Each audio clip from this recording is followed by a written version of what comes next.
పేరేంటనా? ద్వారకనాథ్ రెడ్డి. బాగున్నారా? నమస్కారం. బాగున్నారా? పేరేంటమ్మా? దామ్మా. నాన్నగారు బ్రాహ్మణి, మేడం, పిల్లలంతా బాగున్నారు. మావాడు రౌడీ అయిపోతున్నాడు అదే మొన్న రోజు రోజుకి. ఇప్పుడు ఇంత వచ్చేసాడు హైట్. బాగున్నారా? ఎన్ని ఎకరాలు? 7 ఎకరాలన్నా. 7 మొత్తం 7 ఎకరాలన్నా. 7 అన్న ఒకటి చిన్న చెప్తానన్నా. ఫస్టే ఇక్కడ ఒకసారి గమనించాను అన్న, పిచ్చుకో గూడు ఉంది. ఒకటి సింపుల్ లాజిక్ అది. మనము ఇదో ఇటువైపు ఉంది చూసాను. సింపుల్ లాజిక్ ఏంటి? రసాయనాలు వాడితే పిచ్చుకో గూడు పెట్టదు, ఆ ఘాటుకు చనిపోతుంది, వెళ్ళిపోతుంది. ఎక్కడైతే ఈ పిచ్చుకో గూడు అంటే మనకు సింపుల్ ఆర్గానిక్, మ్యాక్సిమం రసాయనం ఏ పంట కూడా ఉండదు. మనకి ఎక్కడ ఆంధ్రవేలు ఎక్కడ చూస్తే గుట్టలు కొండల్లో ఉంటాయి తప్ప ఇటువైపు ఎక్కడ ఉండవు. నేను ఆర్గానిక్ కాబట్టి నాకు ఆ అవకాశం దొరికింది దేవుని దయ వల్ల. పక్షులకు ఏదో నేను కోవిడ్ అప్పుడు మారావు. కోవిడ్ అప్పటి నుంచి మారా.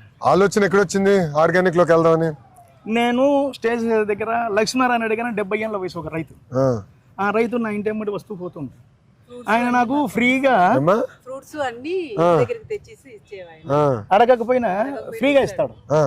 అన్నా ఈ కొత్తిమీర తిను, ఇది తిను, తర్వాత దానిమ్మ కూడా ఇచ్చాడు. ఒకసారి 1 కిలోన్నర టమోటా ఇచ్చాడు. టమోటా ఇచ్చి నువ్వు తినాకు, పక్కన ఎత్తిపెట్టు, నేను డైలీ నిన్ను కలుస్తాను. 12 రోజులు, అసలు మీరు నమ్మరు, 12 రోజులు చెడిపోనే లేదు. బయటే పెట్టి ఫ్రిడ్జ్ లో పెట్టద్దు అని సలహా ఇచ్చాను నాకు పెద్ద. 12 రోజుల తర్వాత చిక్కిపోవడం అంటారంటే మన రాయలసీమ పాసిపోకుండా చిక్కిపోవడం మొదలుపెట్టి. మామూలుగా మనము బయట మార్కెట్లో అందుకు తెచ్చుకుంటే కూడా అంత ఉండదు. 5 రోజులకు మనం ఏదైతే పెట్టి షేడ్ ఉందో అది ఆటోమేటిక్గా బయటికి ఎక్స్పోజ్ అవుతుంది. సో అప్పుడు నాకు కొంచెం దాని మీద అవగాహన పెరిగింది. పెరిగిన తర్వాత నేను స్వతహాగా వేరే రైతుల దగ్గరికి వెళ్ళి తెలుసుకోవడం ఇలాంటివన్నీ చేసాం మొదలుపెట్టి. సో అది తెలుసుకున్న తర్వాత నేను మొదలుపెట్టాను. నాకు కొన్ని ఒడిదుడుకులు వచ్చాయి, పంట రాలేదు, తప్పులు జరిగాయి. నేను కొన్ని ఇలాంటి న్యాచురల్గా ఇబ్బంది పడ్డా. సో నా వీళ్ళు రాగా చూసే వాళ్ళన్నారు, ఇటు పిచ్చోడు గడ్డిది అంటాడు, ఆడికి వెళ్ళి మందులు తెచ్చుకొని అంటాడు, ఏదో తయారు చేస్తాడు. సో అట్లా చేస్తాను. నాకు ఆయన వచ్చి సలహా ఇచ్చేవాడు లక్ష్మీనారాయణ రెడ్డి గారు. ఆయనకు అప్పటికి 7 ఏళ్ళ అనుభవం ఉంది. ఆ పెద్ద ఆయన 7 ఏళ్ళు ఉంది, 70 ఏళ్ళ వయసు. సో నాకు దగ్గరకు వచ్చి దగ్గరుండి ట్రైనింగ్ ఇచ్చారు. ఈ ట్రైనింగ్ ఇచ్చిన తర్వాత అదే సార్, నాకు ఈ ట్రైనింగ్ లో మన అగ్రికల్చర్ హార్టికల్చర్ డిపార్ట్మెంట్ వాళ్ళు సార్ నా ఫీల్డ్కి వచ్చారు. ఫీల్డ్కి వచ్చేసి ఇక్కడ ఏవో కృష్ణారెడ్డి గారు, తర్వాత డిపిఎం గారు, ప్రవీణ్ గారు, వసంత మేడం వాళ్ళు వచ్చేసి చూశారు నా ఫీల్డ్ అంతా. బాబు నువ్వు చేస్తున్నావు కానీ దీంట్లో నీకు కొన్ని మెలకువలు తెలవట్లేదు, నీకేమైనా ఇంట్రెస్ట్ అని. నేను వెతికేది వాటి కోసమే. రండి వెళ్దామంటే సార్ నాకు తిరుపతి తీసుకెళ్లారు. Total accommodation, food, bus fair తో సార్. ట్రైనింగ్ అక్కడ ఇచ్చారా? అనంతపురం ఇచ్చారు సార్. మార్కెటింగ్ మీద ఇచ్చారు ఇక్కడ. అక్కడ ప్రకృతి వ్యవసాయం మీద ఇచ్చారు. తర్వాత ప్రకృతి వ్యవసాయం ఎక్కడ ఇచ్చారు ట్రైనింగ్? తిరుపతి సార్, కేవీకి. సో వాళ్ళు ఇచ్చినప్పుడు నాకు వీటి నేర్పించారు సార్. నేను మన పొలంలో వాడేది ఇవే సార్. సో ఇవే వచ్చేసి ట్రైకోవిరిడి సార్, ఇది వచ్చి సూడోమోనాస్ సార్. ఈ సూడోమోనాస్ ట్రైకోవిరిడి ఏం చేస్తుందంటే ఏదైతే మనకు వేరు లోపల కంటికి కనబడిన నిమ్టోర్స్, శిలీంధ్ర ఉంటాయి, ఆ శిలీంధ్ర నాశనికి 2 పనికి వస్తాయి సార్.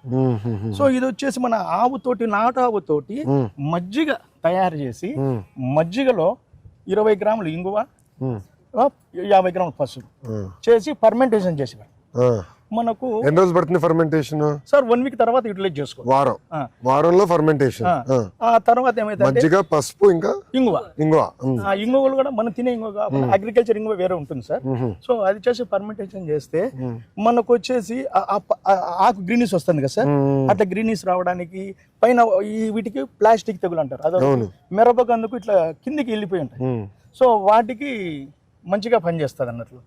సో అట్లనే ఇది వచ్చేసి ఆముదం గింజలు ఉన్నాయి కదా, ఆముదం గింజలు, వేప గింజలు, కానుగ గింజలు, సీతాఫలం గింజలు సీడు, అది ఇండస్ట్రీలో దొరుకుతుంది.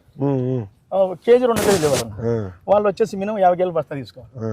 సో అవన్నీ తయారు చేసి వాటిని మళ్ళీ ఫర్మెంటేషన్ చేస్తారు. పర్మిషన్ చేస్తే ఇది ఎక్కడ పొలంలో ఎక్కడ చేస్తారు సార్? ఇక్కడ మంది ఇంకోటి 10 ఎకరాల్లో ఒకటి రోడ్ గట్ట అటువైపు. అది వచ్చేసి అంటే మన RYSS విజయ్ సార్ గారు లాస్ట్ వీక్ నా పొలంకి వచ్చి వెళ్ళారు. విజయ్ గారు వచ్చారా సార్ లాస్ట్ వీక్? సార్ ఆయన నాకు దేవుడు సార్. ఆయన భలే చేస్తాడు సార్. ఆ ఓపిక మెచ్చుకో సార్. Person sir. నాకు ₹1,00,000 డబ్బులు ఇచ్చారు సార్. తర్వాత సార్ నాకు ఇక్కడ మా డిస్ట్రిక్ట్ సంబంధించి పెస్ట్ ఫ్లో మిషన్ సార్. ఇప్పుడు నేను పంట పండించా, PMDC నిజమా అబద్ధం అని తెలుసడానికి నాకు ఒక మిషన్ ఇచ్చారు సార్ తను. 32 రకాల సార్ ఇవి వచ్చేసి సీడ్స్ సార్.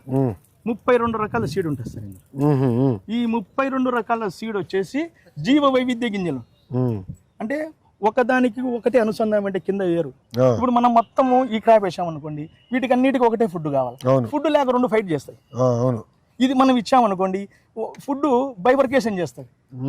సో ఒకటి ఇప్పుడు మనకి ఎక్కడ తయారు చేశారు ఇది? సార్ నేను మన రైతులు, నాకు ఒక BRC సెంటర్ ఉంది sir, bio research centre NMNA. నేను అందరికి ఇన్పుట్స్ ఇస్తాంట సార్ రైతులకు. దాదాపు నాకు నేర్పిస్తున్నారు, ట్రైనింగ్ కూడా ఇస్తాను. నాకు అక్కడ ట్రైనింగ్ సెంటర్ ఉందండి. కషాయాలన్నీ అందరికి పంపిస్తాం సార్. అవునా? మీరే పంపిస్తారా? తయారు చేస్తాము, ఓన్ గా చేస్తాం. మిషన్ ఉంది మన దగ్గర. ఆ. నాకు వీటికి లైసెన్స్ అవసరం లేదు, అగ్రికల్చర్ కాబట్టి నాకు అదొక ప్లస్. అది చెప్తాను కదా సార్, 1,00,000 రూపాయలు ఇచ్చారు సార్. దానికి సంబంధించిన మెటీరియల్ అని నేను తెచ్చుకున్నాను, నేను ఓన్ గా గెటన్ అవుతా ఉన్నా. సో నాకు ఒక శాలరీ లాగా వస్తుంది ప్రజెంట్. ఆవులున్నాయా సార్? ఆవులు ఉన్నా సార్, నాటావు ఉన్నా సార్. నాటావా? నాకు నాటావు ఒకటి ఉంది సార్, పొలానికి సరిపోతుంది. తర్వాత ఇప్పుడు ఒక ఆవు ఉంది, ఇప్పుడు తయారు చేయాలి కదా, నాకుండే నాటావు ఆవు పాల నుంచి మజ్జిగ చేసి తయారు చేయాలా? సో మనకి టోటల్ ఎన్ని ఎకరాలు వేసావు ఇప్పుడు వ్యవసాయం? మనకి 17 ఎకరాలు. 17 ఎకరాలు. 17 ఎకరాలకి ఎన్ని ఆవులు కావాలి ఇది చేయాలంటే? సార్ మనకు యాజ్ పర్ సైన్స్ అంటే అందరం చేసినాక ఒక ఆవుతో 25 నుంచి 30 ఎకరాలు, ఒక ఆవు నుంచి 25 నుంచి 30 ఎకరాలు చేయొచ్చు. సఫిషియెంట్ సార్, ఎందుకంటే డైలీ ప్రొడక్ట్ కదా సార్. ఆవు పంచదము, ఆవు పేడ మొత్తం అన్ని యూజ్ చేస్తాం సార్. అన్ని మొత్తం వాడతారు సార్. ఆవు పేడ, ఆవు మజ్జిగ, ఆవు పెరుగు, అరటి పండ్లు, కళ్ళు, సో ఇవన్నీ కలిపి ఒక ఇంగ్రీడియంట్స్ అనేది తయారు చేస్తాం. సో అది మంచి ఇది అన్నట్లు పనిచేస్తుంది. ఇవి వచ్చేసి సార్ నేను వాడేది స్టిక్కీ బ్లాక్. ఏదైతే పురుగు ఉందో ఎల్లో ఆకర్షణకు వచ్చేసి దీనికి గమ్ ఉంటుంది. సో ఇక్కడ నాకు ఏదైనా పెట్సైడ్ అంటే ఆటోమేటిక్ ఇట్లా స్టిక్ అయిపోతాయి. సో నాకు అక్కడ వచ్చే పర్సెంటేజ్ తగ్గిపోయి ఇక్కడ ఆగిపోతాయి. ఎక్కడ పెడతావు ఇది? పొలంలో అక్కడక్కడ పెట్టేస్తాం, మధ్యలో పెట్టేస్తాం, చెట్ల మధ్యలో పెట్టేస్తా, కర్ర నాటేసి మొత్తం నైట్ అంతా పురుగులు వచ్చి దీనికి ఆనేసుకుంటాయి. దాని తగ్గట్టు నాకు దెబ్బకి ఇంకా మన ఈ పురుగు మందులు అని పెద్ద అవసరం ఉండదు. అలాగే ఇది కూడా వచ్చేసి లింగాకర్షణ పుట్టింది సార్. ఇందులో ఫ్లూయెంట్ అని వస్తుంది. సో ఇది పెడితే స్మెల్ కు అవి వచ్చేసి బుట్లో పడిపోతాయి, ట్రాక్ లో పడిపోతాయి, ఆ ట్రాక్ లో పడిపోతాయి. సో అట్లా తర్వాత నాకు సోలార్ ట్రాప్ కూడా ఉన్నాయి. Solar traps night time solar వల్ల లైట్ వెలుగుద్ది, అందులో కాస్త పచ్చి ఆముదం వేస్తాం. సో వచ్చే ఏదైతే పెస్ట్ డిసీజ్ ఉన్నాయో ఆ దోమలు ఈగలు వచ్చేసి దాన్ని నిండిపోతుంది మార్నింగ్ కల్లా. న్యాచురల్ ఫార్మ్ సింపుల్ సార్, అంటే నేను చేసేది వాటిలో. అది ఎక్కడుంది సోలార్ ట్రాప్? అటువైపు పైన ఉంది సార్, చూస్తాం. తర్వాత ఈ నాకు వచ్చి ఆమ్లా కూడా చెట్లు ఉన్నాయి.